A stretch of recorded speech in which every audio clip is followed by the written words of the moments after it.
I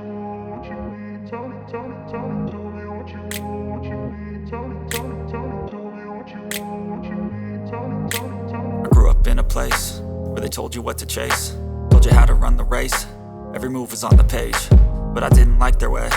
Had to fight and misbehave, had to find a way to change, had to leave to find my way. Caught up in a daydream, I beat my mind up there almost daily. It's how I pass time, no opinions safely. It's how I understand what I want in this place, see. Cause everybody wanna tell you bad things, what could go wrong, what fame brings. But success is a finicky thing, and if you ain't sure, no, it'll never be.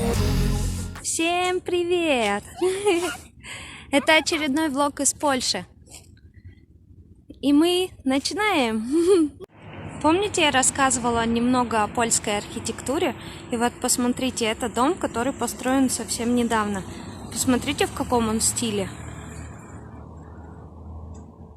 Это вообще что-то классное. Очень красивый стиль. Очень все круто. Посмотрите, в одном из предыдущих видео я говорила, что в Польше очень красиво строят новые постройки, новые жилые дома, комплексы. Вот посмотрите, это здание одно из этого. Посмотрите, как оно стильное и красивое. Мы стоим на светофоре. Сегодня у нас просто прогулка по городу, потому что в Польше невозможно не гулять на улице. Всегда хочется и хочется все больше и больше гулять, поэтому мы ходим, познаем город.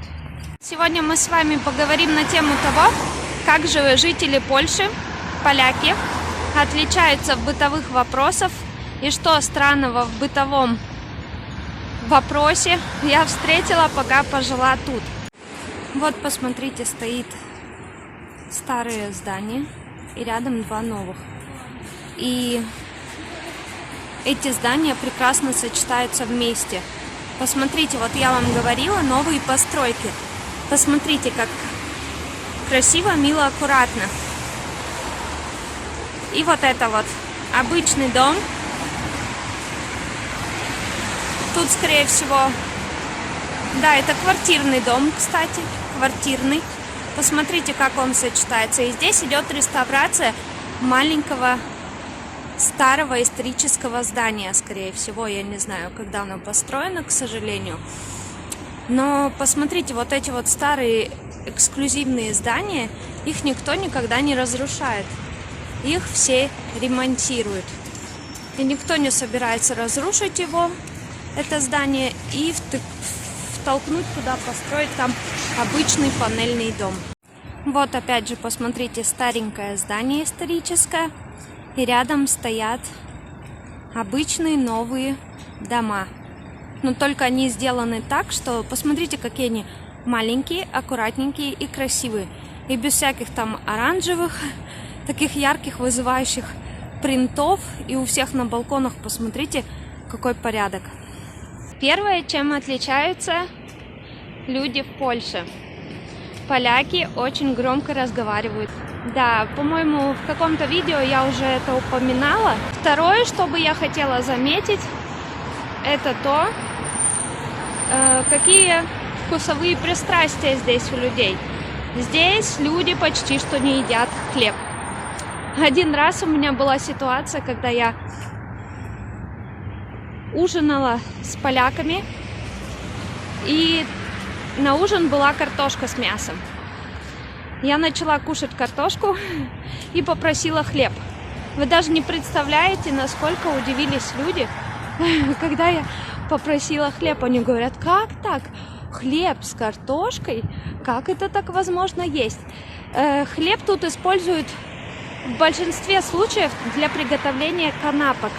Канапки – это всевозможные бутерброды, бургеры домашние. Ну, только для этого, а с основной пищей здесь не едят хлеб.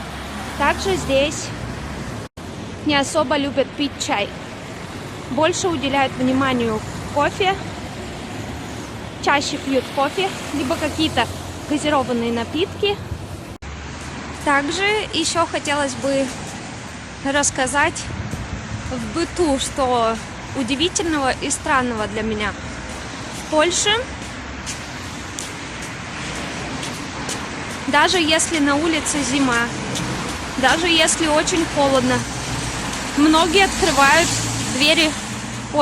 окна многие открывают окна нараспашку. Я не знаю, с чем это связано, но вот, например, в доме, где я живу, почти что все соседи открывают и могут целый день сидеть с окнами нараспашку. Еще вот по поводу окон. Здесь у всех почти на окнах стоят черные жалюзи, либо просто жалюзи, либо темные шторы. Ну, не знаю тоже, с чем это связано, но тут мало кто использует тюль. Еще также бы хотелось заметить странную особенность, что в Польше одевают детей очень легко. То есть вот в наших странах СНГ, там стараются наоборот укутать ребенка, одеть его намного теплее. Здесь нет. Здесь как-то мамы одеты теплее, чем дети. Я не знаю, возможно, закаляют так детей, либо еще что-то. Если есть кто-то из Польши, кто смотрит этот ролик и знает ответы на эти вопросы, я буду рада их услышать. Это вот новые дома в Польше, о которых я как раз таки и говорила. Посмотрите, какие постройки. Это уже более новые такие райончики, более новые домики, более современные. Но они сделаны все равно все, в принципе, в польском стиле. В европейском таком утонченном. Это выглядит круто. Пока шла по улицам Польши, этого города, Познани. Познань, привет. Заметила еще одно очень удивительное. Посмотрите, на первых этажах ни у кого нет этих страшных черных решеток, к которым все так привыкли из стран СНГ, а у всех стоят ролеты на окнах. Посмотрите, у всех стоят ролеты. Это я заметила только что.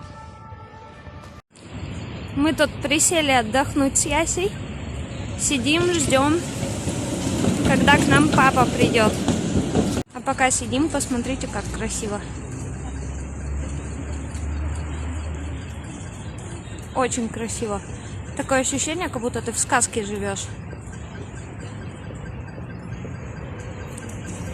Восхитительная архитектура.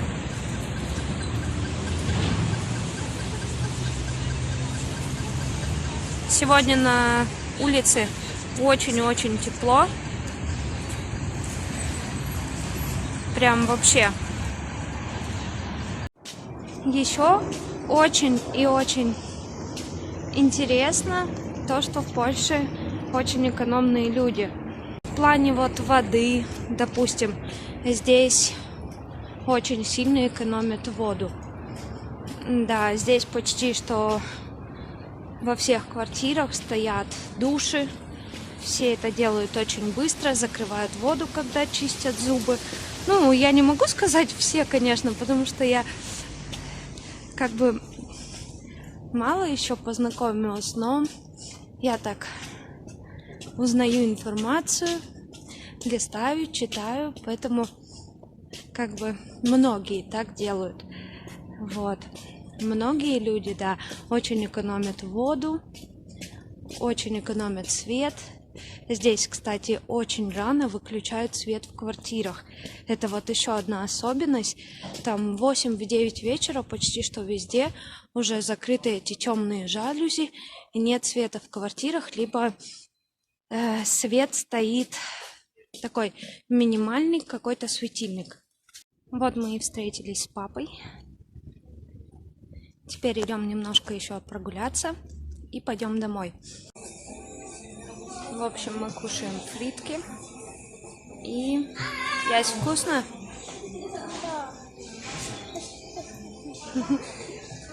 И потом пойдем дальше.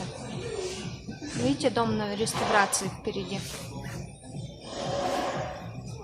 Всем привет. Всем привет, ребята. В общем, давайте поговорим с Антоном, потому что мой муж приехал сюда, у него уровень польского был на 0. То есть, если я еще могла поддержать как-то криво, но разговор на польском, что-то прочитать и понять, он не знал его вообще. Когда мы приехали, я помню, что ты много говорил на английском. То есть поначалу тебе пригодился английский язык, да? Ну, я когда сюда приехал, я вообще польского не знал. Да и, в принципе, я не скажу, что сейчас его знаю хорошо. Вот. Основные какие-то моменты могу там сказать, что-то понять. Вот так, да, первый день, особенно я помню Гданьск, как мы приехали. Первое общение, наверное, с поляками было это... Я зашел в KFC, по-моему, попросить кофе, попить. Мы приехали ночью. Вот. На английском общался, да, а дальше уже... Здесь как? Здесь половина понимает английский язык, да, половина, ну не то что половина, многие понимают русский язык, да, что-то по-польски теперь уже могу говорить, ну, по-английски тоже можно, по сути, да. Антон, за 4 месяца в Польше сейчас... 4. Уже больше, 6, по-моему. Даже За так? 6. Быстро время так летит.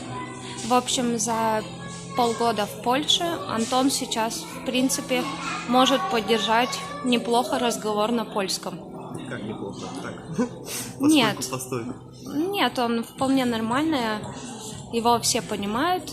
Он меня зовет постоянно, конечно, чтобы я ему помогла как-то, но он справляется без меня хорошо на польском. Он скоро будет лучше знать, наверное, чем я.